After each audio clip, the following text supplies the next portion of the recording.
rồi từ đây một con là khi bị ngày sau một con rồi từ đây là nên hai con là con Facebook câu mình tên một con này này con Facebook câu này rồi nè like trên comment này một con chụp này để like sau viên thì một con nữa để comment vào sau viên này một con cho một con viên này xíu đó bên một con rồi sủng khăn video dương sủng khăn để like trên comment một con chẳng ai dương một con dương rồi để che chui như là một con này like mui comment mui là mấy chui kia từ bên một con ở con cha cho bye bye này một bài tia này một bài slow đàm này slow đàm bài đã rồi hộp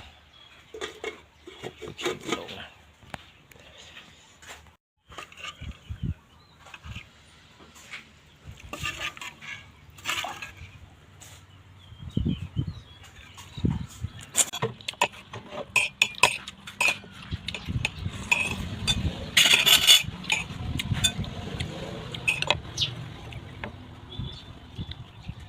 đam chị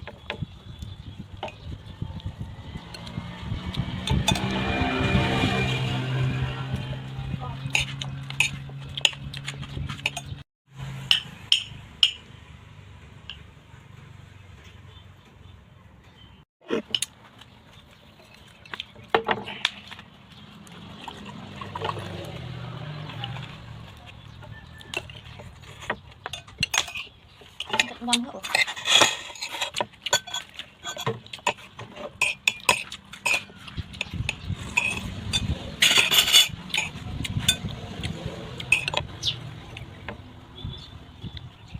chủ đam chị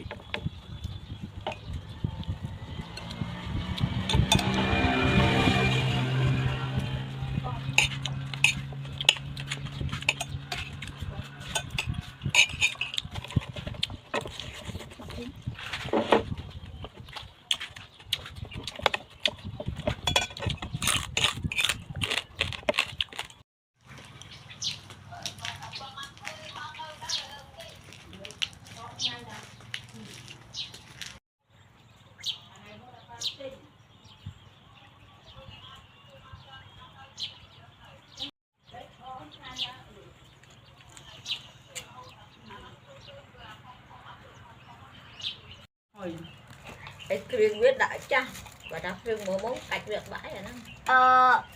mà hơi quá không mình hơi biết rồi đôi ra món trên hơi biết nhóm bạn bịch hơi hộp lên cả thôi mai hộp ăn cạn đã